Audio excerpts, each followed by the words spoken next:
Hello, everyone, and welcome to our discussion, Armenia, Azerbaijan, Georgia, COVID-19 disinformation in the Caucasus. My name is Givi Gigitashvili, and I'm a research assistant at Atlantic Council's Digital Forensic Research Lab. Our mission is to identify, expose, and explain disinformation globally, and to promote objective facts as a foundation of government for and by people. With the emergence of COVID-19 crisis, South Caucasus countries have to deal with both coronavirus itself and also COVID-19 world infodemic. The current crisis has aggravated the ongoing disinformation campaign in the region. Various false claims and biased narratives about COVID-19 have been actively promoted in recent weeks by multiple domestic and international actors. We believe that human health depends not only on easy access to healthcare system, but it also depends on access to trustworthy information about the nature of the COVID-19 crisis, as it would help people to protect themselves from the virus and also from the negative impact of COVID-19 disinformation. Against this background, we decided to convene this meeting to discuss the recent disinformation trends in the Caucasus. And we believe that government should be making efforts to protect the work of professional journalists who try to provide a critical and objective information to the public. So we are also going to discuss the response and actions of the government during the COVID-19 crisis. Our invited guests today are from 3 different South Caucasus countries. We are happy to have Leyla Mustafaeva from Azerbaijan, who is editor-in-chief of Faktoyokhla fact-checking organization. Our speaker from Armenia is Karine Gazaryan, who is a journalist at the Media Initiative Center in Armenia. And we also have Batu Kutelia today, who is the deputy chairman of Atlantic Council of Georgia. I'm hosting this event together with my great colleague, Eto Buziashvili, who is research associate at the DFL Lab. Before I give the floor to our invited speakers, I would like to encourage our audience to use Q&A function in Zoom to ask questions to our speakers. And also a reminder for the speakers that you have 7 minutes to provide your answers on the questions. And now I'd like to ask my colleague Eto to tell us briefly about her latest findings related to COVID-19 disinformation in our region. Eto, floor is yours. Thank you, Givi. Thanks for having me, and hi, everyone. So 6 months before parliamentary elections are scheduled to be held in Georgia, Facebook removed a network of pages, groups, and accounts openly linked to a media organization owned by an individual with the ties to the ruling Georgian Dream Party. The assets spread content which was promoting the ruling party and discrediting the political opposition and pro-democracy activists. They also impersonated Georgian health authorities, and this is one of the newest behaviors we've observed. This is especially relevant given the tense situation caused by COVID-19 pandemic, as Georgian society has placed much of its trust to the few doctors and virologists who have been reporting on COVID-19 developments in the country on a daily basis. These are the individuals who Georgians trust, and these individuals were being impersonated. And the assets doing so, I mean the assets which were removed by Facebook, may have been trying to build a large audience for Facebook pages to serve as a channel for disinformation at a later date. In addition to this network, we at the DFR Lab observed various disinformation narratives that originated in the Kremlin and pro-Kremlin media and have been circulating in Georgia. For example, that the virus is a man-made, manufactured by the US. And this reminds us of one of the USSR disinformation campaigns, the Operation Infection, which was following one-in-one to the same trends of accusing the US of manufacturing AIDS as a bioweapon. Then some of the outlets assert that the Lugar laboratory is a source of virus. And of course, Russian officials came to help to spread the disinformation about Lugar laboratory, which was financed by the US back in 2011.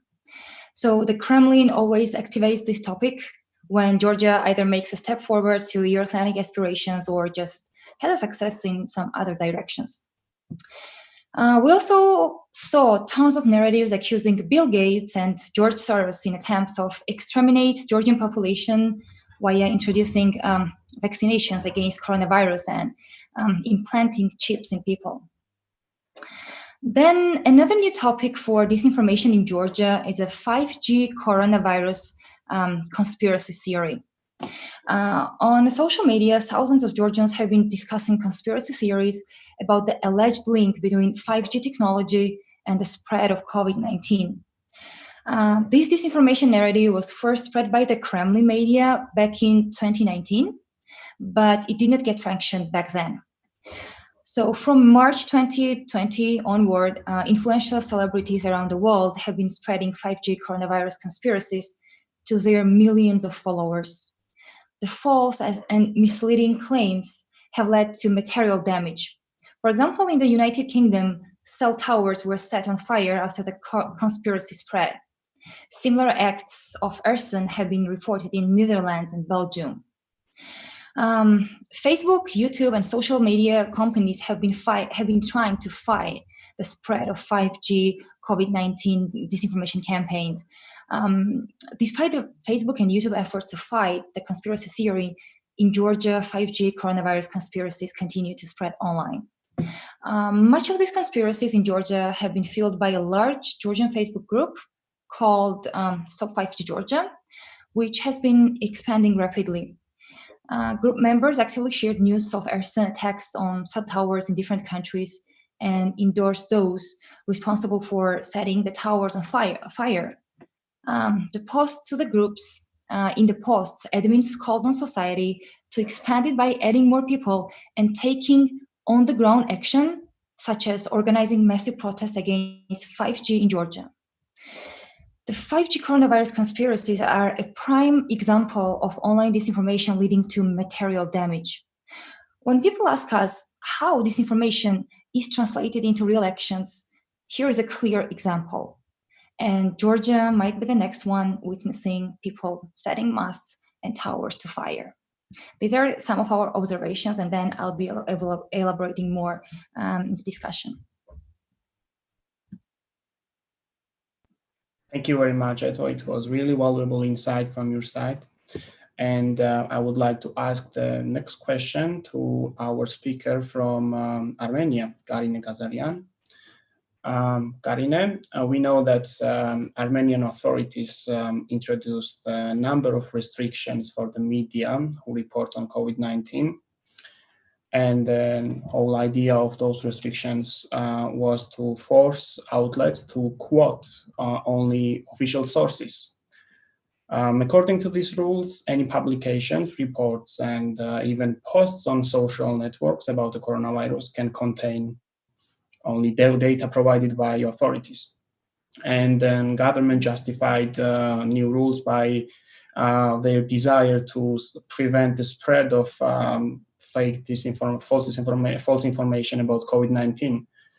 But as we'll learn later, governments canceled some of the restrictions following the criticism from international organizations.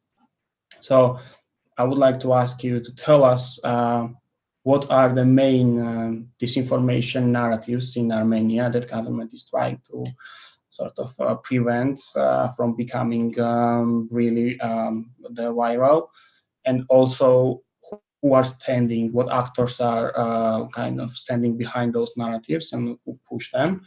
And also if you can tell us if these new restrictions that were introduced in March 2020 really served to the purpose of preventing the spread of disinformation. Floor is yours. Hello, thanks for having me. Yes, Givi, as you mentioned, very briefly after the state of emergency was introduced in Armenia, the government tried to impose restrictions on media. and it was banned for any media, for all journalists to report anything aside from the official sources, that is the information given by the government of Armenia. But this ban caused a lot of criticism, both internally and outside of Armenia. And the government kind of quickly, I think in a week, changed the terms of the limitations, and they allowed journalists to report whatever international official sources would say. So you could write what an international government said, or a president of another country said, or what World Health Organization said. But this also was perceived very negatively as still a limitation. And in the beginning of April, I believe in April 13, the limitations were abandoned completely, and the media could report anything they would like to. But this was not the only restriction, the only problem with media freedom and with public privacy we experienced. Maybe I will have a chance to get back to this a bit later in the discussion. But this ban was very interesting, because I'm not sure why the government lifted this ban. Whether they did it because they faced the criticism, or they did it because they realized they do not really have effective techniques and like tools to actually control what is spread in media and social media. Because during the ban, while ban was still in place, we would see top media reporting conspiracy theories, anti-vaccine content, all kind of hoaxes about the pandemic, and there was no punishment followed that. And regarding the main narratives, I think what Eto told us is pretty similar with what was spreading in Armenia, all the conspiracy theories about 5G, Bill Gates, we had also Soros, etc. But in Armenia, one peculiarity of Armenia is that, maybe you have heard, 2 years ago we had a revolution here, and after 2018, when the government changed due to widespread protests, we live in this constant situation of internal hybrid war, and the battleground for this war are the media. So when disinformation is spread in Armenia, of course, from one side, it is people who are confused, who are afraid, who do not really know what is going to be tomorrow or the day after tomorrow. So this is like a petri dish for the spread of hoaxes and all kind of unverified content. But on the other hand, we have disinformation campaigns, and a lot of this information shared for political reasons. We have a whole bunch of, and this is a particular challenge for fact checkers, because we have a whole bunch of doctors and medical professionals who spread anti-vaccine content and conspiracy theories and 5G and Bill Gates and all that stuff. And it's very difficult to actually convince people that the doctors are lying, because they are capitalizing, they are using their authority as a doctor to kind of spread this. And what they do, all of them are kind of politically exposed. They are vocal critics of the Ministry of Health, and somehow some of them are comfortable with using fake narratives and conspiracy theories as tools to kind of criticize the government, to voice their protest for the policies of the ministry. And I just learned half an hour before our discussion that the Minister of Health actually sued one of the doctors. So we'll see what this story, how this story will develop. And as Ed also said, we in Armenia also have problems with Russian disinformation campaigns, Russian state media, just as with Lugar Lab, Lugar Research Center in Georgia. In Armenia also, the National Center of Disease Control is a particular popular target for conspiracy theory about bioweapons and experiments done on humans and all that stuff. And during the coronavirus pandemic, this narrative was changed a bit to incorporate also a coronavirus element, and it was reported in Russian websites that several Russian websites that the National Center for Disease Control is actually the place from where the virus is disseminated in Armenia. That is the real epicenter of the virus. And these articles were actually translated in Armenian media and disseminated in Armenian media, and they spread like wildfire. And it has been for years now that Russia is exploiting this narrative. And during the pandemic, it even caused a small protest in front of the government. the supporter of former president who is now in jail, raised his concerns about Russian-Armenian relationships being at risk because of the National Center of Disease Control, which is on top of that spreading coronavirus in Armenia. So basically, if I were to give an overview, we have not very good situation with pandemic, and we don't have very good situation with infodemic also. We have international conspiracy theories, mainly coming from Russia, but not only, also American content, anti-vaccine content. A lot of English anti-vaccine content is penetrating to the Armenian media sphere.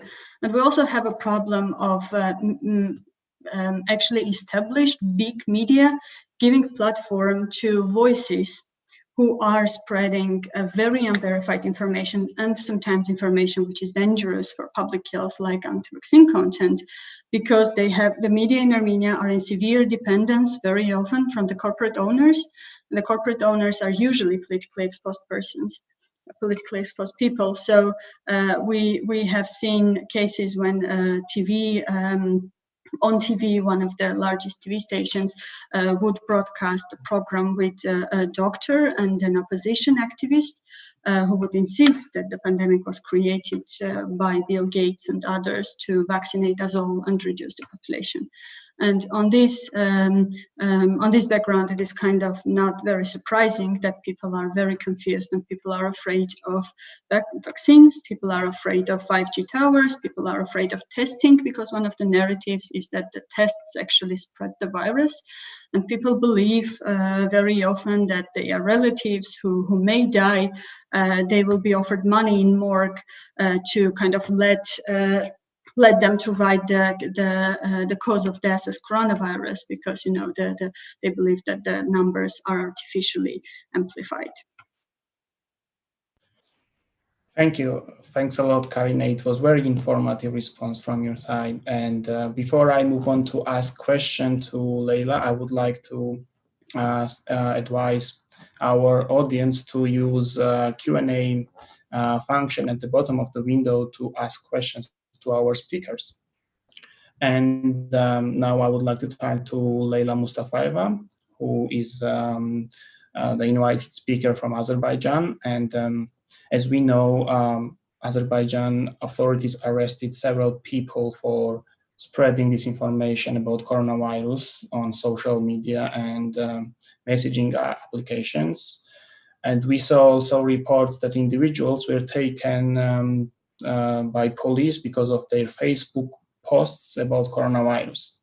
Some of these people wrote on Facebook that the real numbers of deaths caused by coronavirus in Baku city were higher than official figures provided by authorities. And also another Facebook user argued that he was taken to the police for his post, which contained a joke about the entry ban to Baku city. And eventually, it was reported that police forced them to delete such text from Facebook networks. Against this background, I want to ask to Leila, should it be the government which decides what is truth and what is false information? And secondly, if you could please tell us what are the most worrisome and worrying disinformation trends in Azerbaijan, and what are the actors pushing the disinformation related to COVID-19? Leila, floor is yours. Actually, in Azerbaijan, thanks a lot, first of all, just inviting me to this conversation, to these discussions. And I will try within this time slot to provide this information about the main actors of the situation in Azerbaijan regarding the coronavirus. And I will divide these main actors into two, which first the government itself, and secondly the sources that disseminates video and other disinformation from abroad. As my colleagues from Georgia and Armenia mentioned in their speech, that they are mainly targeting the US, this local laboratory which was founded in South Caucasus countries by US, but what I have noticed that Russia have mainly targeted Georgia. I have little information about Armenia, but Georgia more laboratories. And regarding the situation in the country in Azerbaijan, so first of all, everything started actually from the adoption of the law in response to coronavirus. So the law was adopted in one reading, despite the fact that this kind of laws has to be adopted in third readings. And another version is that, and another point is that after this law was adopted, the government has started a huge crackdown to the opposition activists. And arrests and administrative detentions was started. In one of the articles that we published in March, introduced that the government officials, the members of the president administration, they were claiming that these people have been arrested during because of the violating the law or the law. But our findings found out that out of the 11 and 12 activist people, only 2 was officially accused with violating this law regarding this coronavirus and pandemic. And on the other hand, this was an opportunity for the government, to exaggerate their activities. To get more points, trying to get more points from the society, saying that first of all, in one of the last pieces that we have covered, it was the government officials. They were claiming that they have created a fund responding coronavirus, and in one of the questions that was addressed by the journalist in a press conference, and the journalist asked that who has donated more to this fund.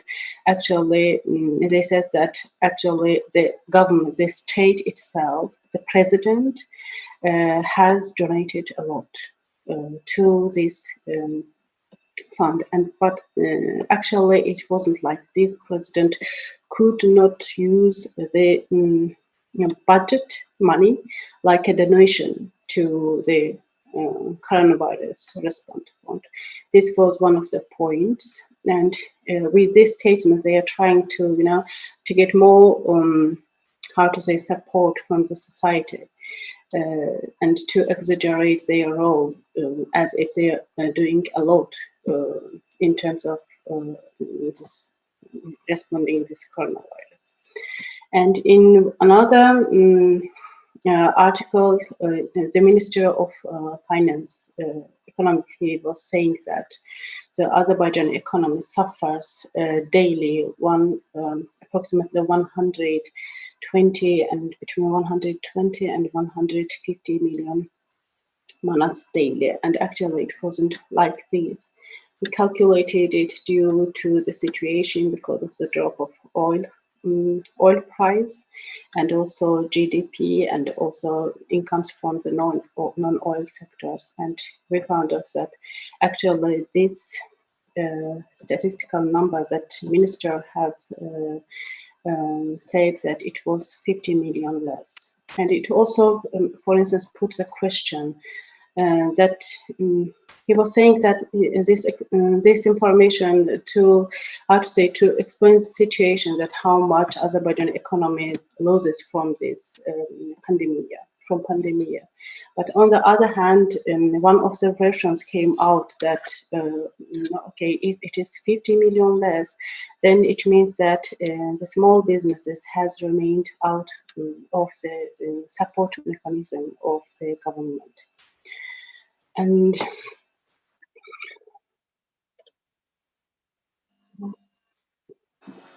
on the other hand, one of the problems is the transparency.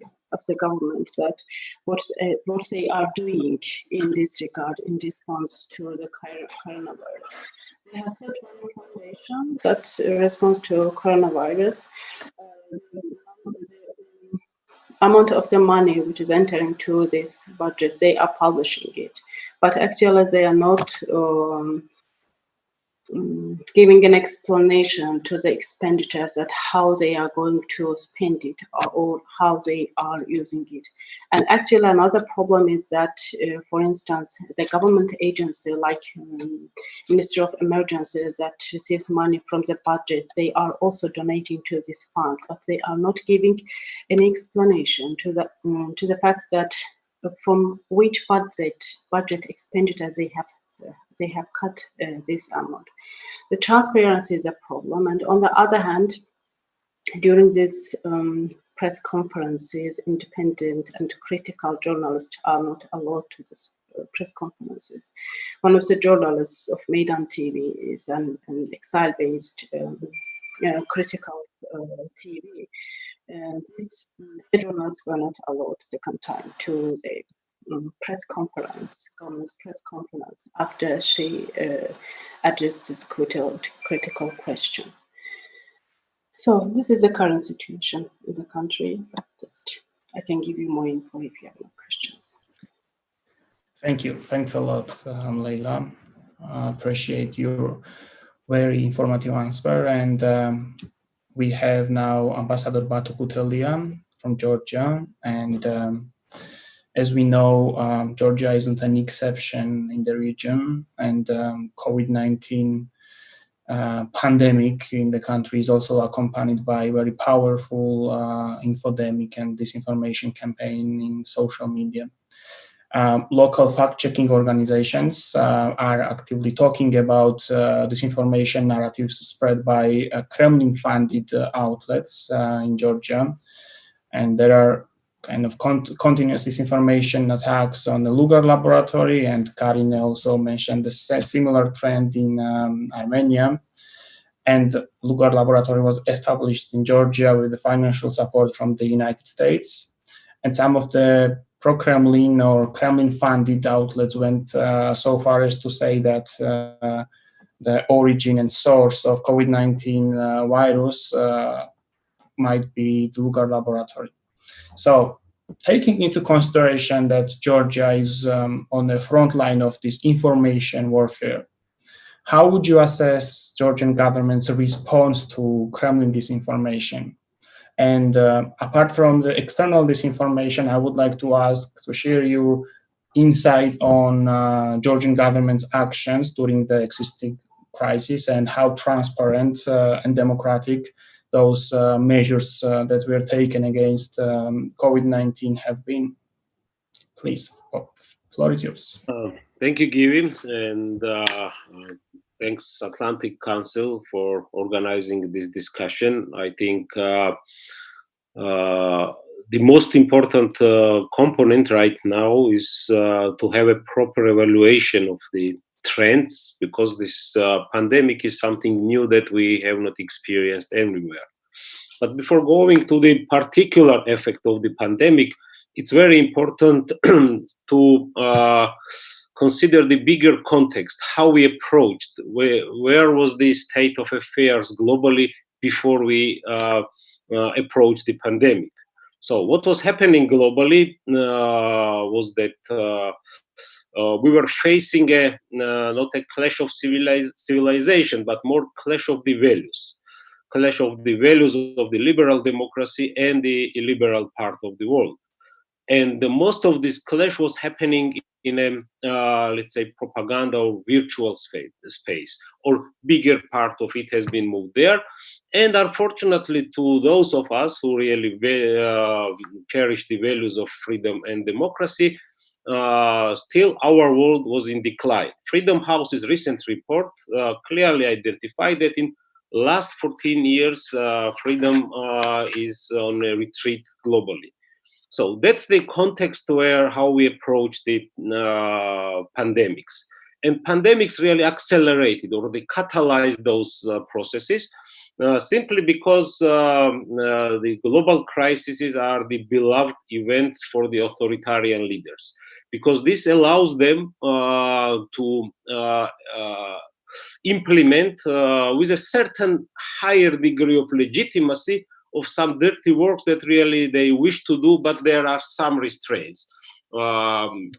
Curbing the basic freedoms, imposing a more tougher measures on the freedom of speech, etc. So therefore, the pandemic really clearly identified the weaknesses or soft spots of the political system of the individual countries. And on the other hand, what is happening is that the, let's say, fulcrum of this illiberal or uncivilized world pushing on the democratic world is Russia. And Russia has many allies, and each of those allies have a different interest. But in terms of pushing back towards the democracy and the leaders of the liberal democratic world, particularly United States and European Union, their interests coincide. That's why we see a lot of synchronization between the propaganda messages of the Iran, China, Russia. But still, the important thing is to consider the Russia's role in this regard. And Georgia is exposed to this Russian hybrid pressure quite a long period, almost 30 years since we regained our independence.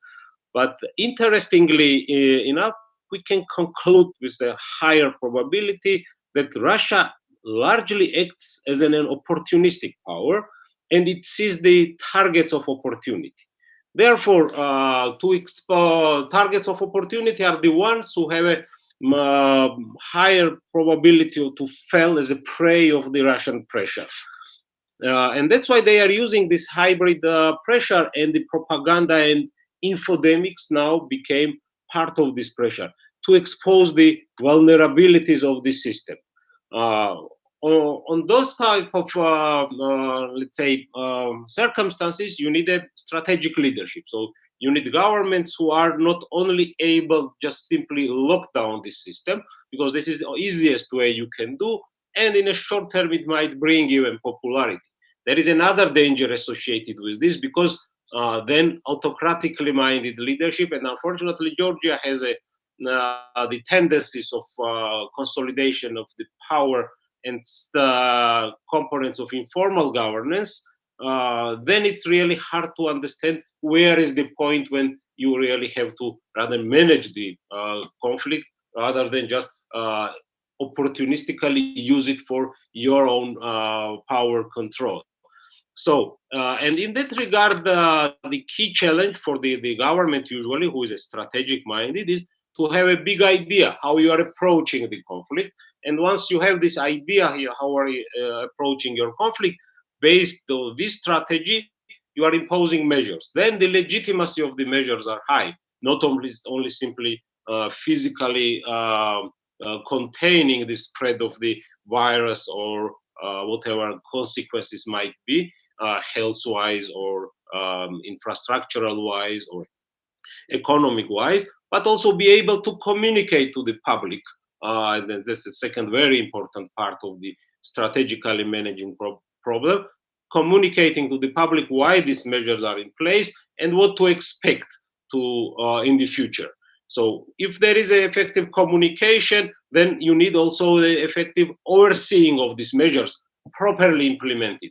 So, and everyone being equal under the restrictions, and also the rule of law is not transformed to the rule by the law for the ones who hold the power.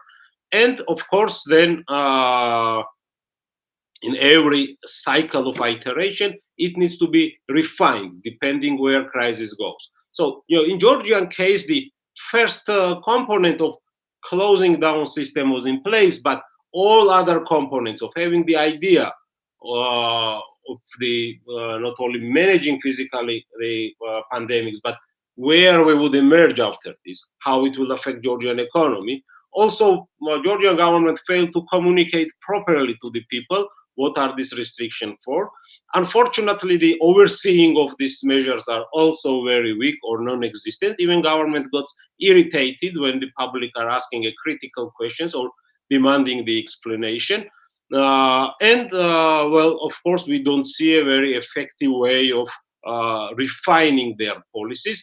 And unfortunately, in the mix, missing this bigger strategic goal from there, where we would drift or sail from the these troubled waters, and what would be our next destination as an economy or our political system, is also missing for the picture. So what is Russia doing, on the other hand, while deploying its propaganda tools in Georgia as one of the, let's say, targets of opportunity for Russia, and we've seen it.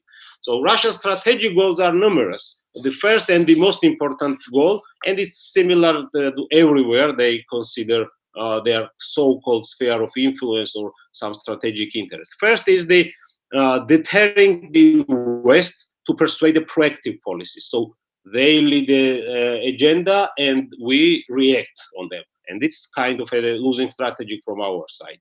The second strategic goal is to prevent, first of all, the US leadership in the processes, but also cracking the US-European ties, or breaking down the transatlantic ties.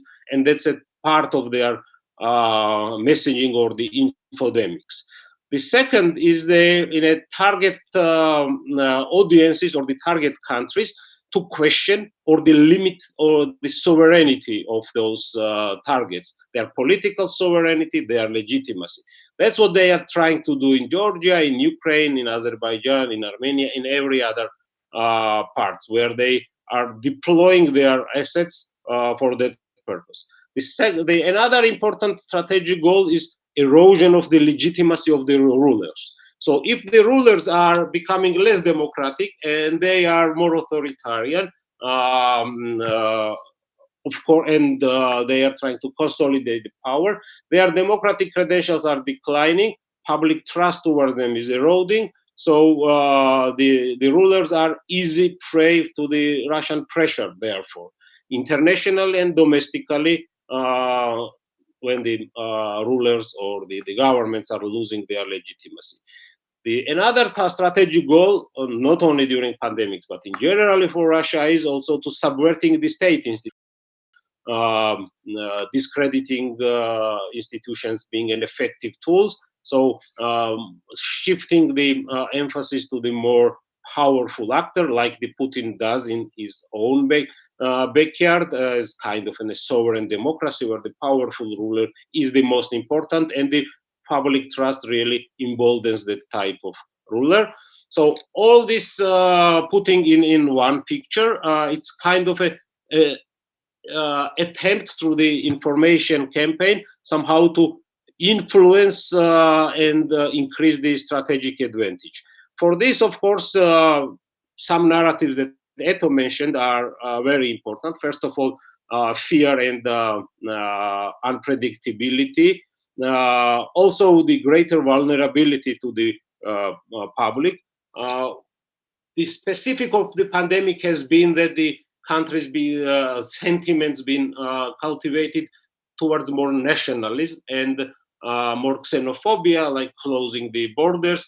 And it's also quite an easy, fertile ground for Russia to persuade its long-term goal in Georgia to spoil our relations with our neighbors. And we've seen these tendencies, especially attempting to spoil our relations with Azerbaijan, also with Turkey. While, of course, targeting the anti-Americanism that has been mentioned, and I will not repeat. Also, generally undermining the idea, big idea.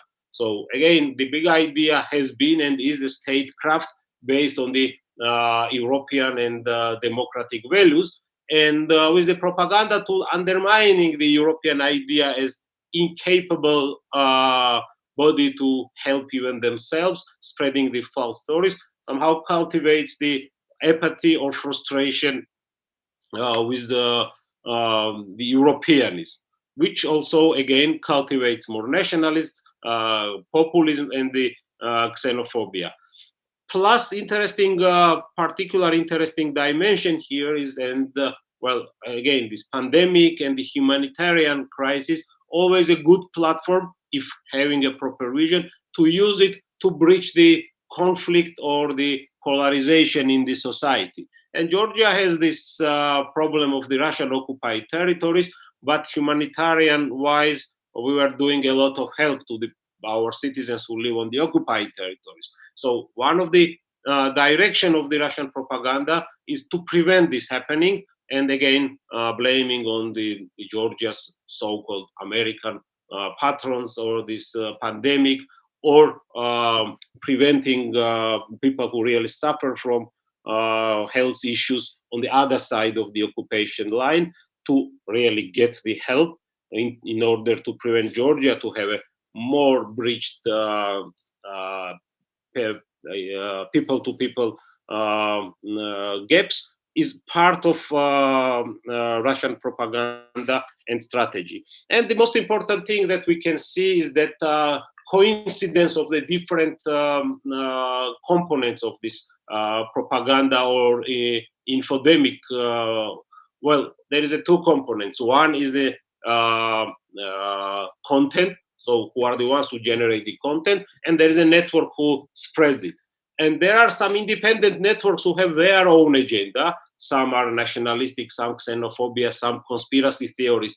But once the pandemic happened, all their interests or their narratives and their content started to share. So one thing is that to identify who are the ones to generate the content. And somehow it seems to me that this content generation system works like an artificial intelligence. There is no centrally controlled instructions they are getting, but they know what to do. But also these independent networks or some their own independent agenda, which are largely undermining the democratic statecraft, somehow became synchronized way attacking the same targets. So all these trends and tendencies are very important to observe, and I'm afraid that the biggest problem still is the setting a proactive agenda by the government, who has no big idea and whose first immediate reaction was just to close the system. But having political problems or systemic political problems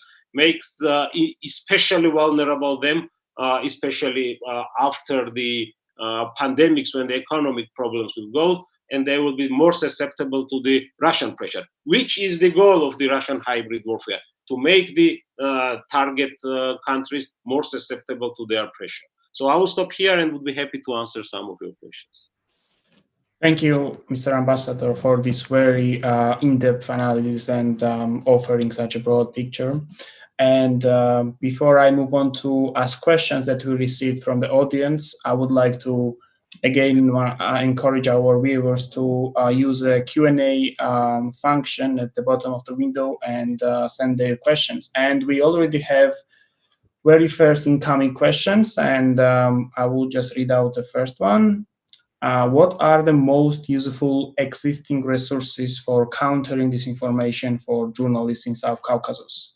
Are journalists in free South Caucasus countries able to make use of fact-checking resources located either in the region or elsewhere in the ex-Soviet Union? So who is willing to answer first? Yes, Karina, go ahead, please.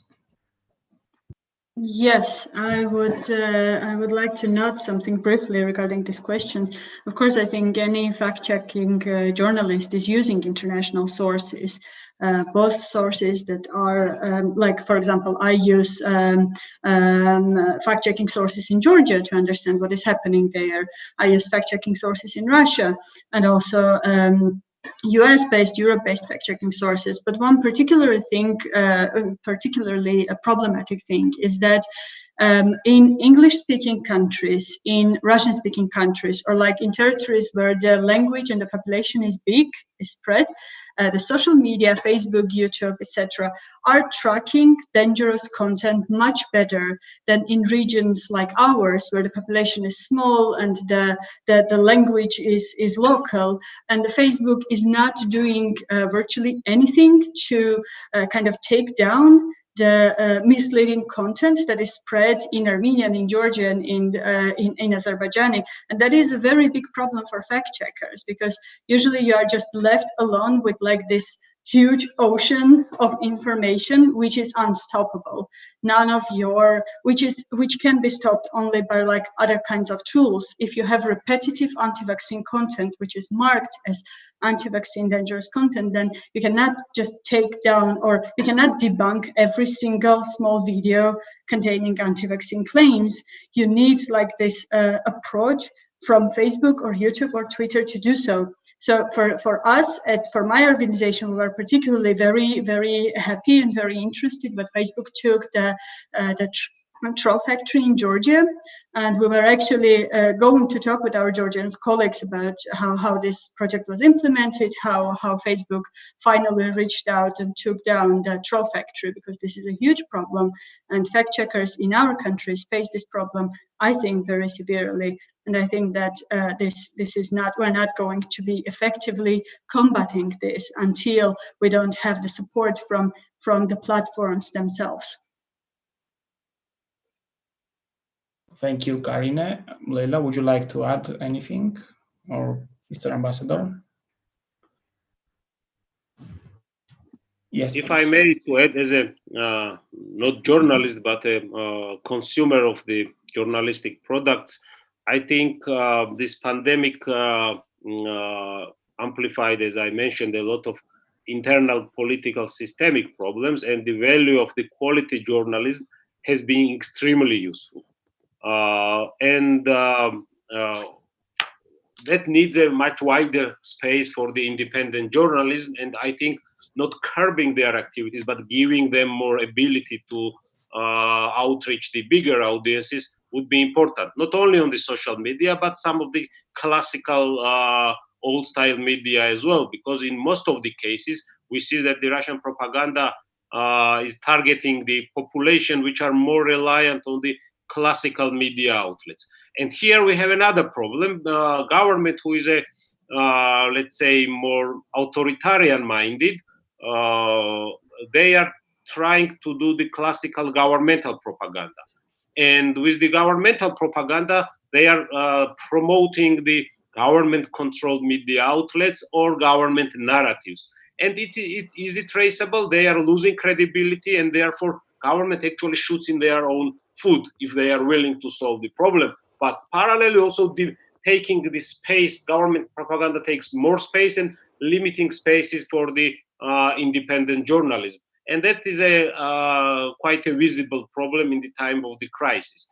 And that's a common rule, I think, in every type of crisis, but especially when the entire country is in lockdown and really information is the biggest, has the highest demand from the public, that might cause further problems in terms of the trusting the journalist or the products that the journalists are delivering to the audience. Thank you very much. And we have another question, which I'm going to read out now. Given that misinformation, disinformation is spreading online like a global wildfire, can you help us understand the role of independent media in all South Caucasus countries? How can we stop leaders from using coronavirus to stifle the press or jettison privacy protections instead of joining global efforts to combat the pandemic? And before I ask you to respond to this question, let me remind that we have 10 minutes left, so please keep your answers short, maybe 3 minutes. Who wants to answer first?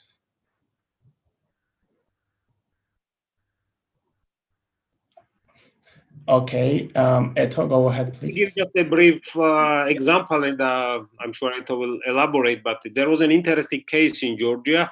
It was a kind of a real and the virtual clash of the so-called government or the government trusted doctors and independent Georgian doctors outside the country. And this debate somehow divided country in two. And really, the journalists provided an excellent platform for this kind of a information fight. And that was interesting to observe, and there are many things to analyze and lessons to learn from there. Yes, actually, Ambassador Natalia just brought an excellent example of what we witnessed in Georgia. But to add on that, the important thing is to have the balanced media.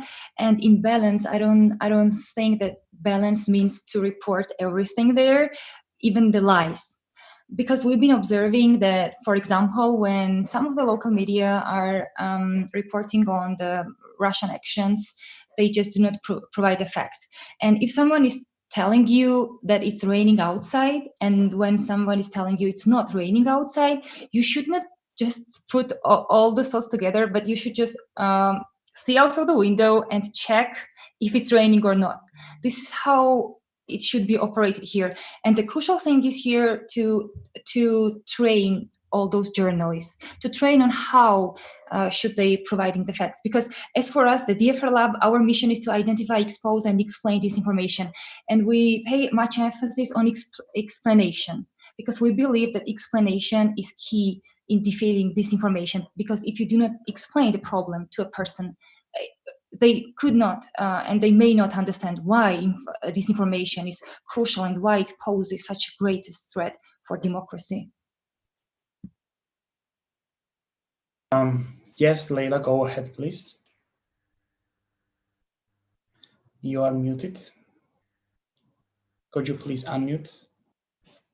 Yeah, I will Thank comment you. just shortly. The problem in the countries like us that, unfortunately, that there are little countable independent journalists are left in Azerbaijan, and majority of the journalists are working in a government and pro-government medias. And the materials that we're taking for fact-checking, unfortunately, they are the comes from the news feeds that these media organizations are publishing.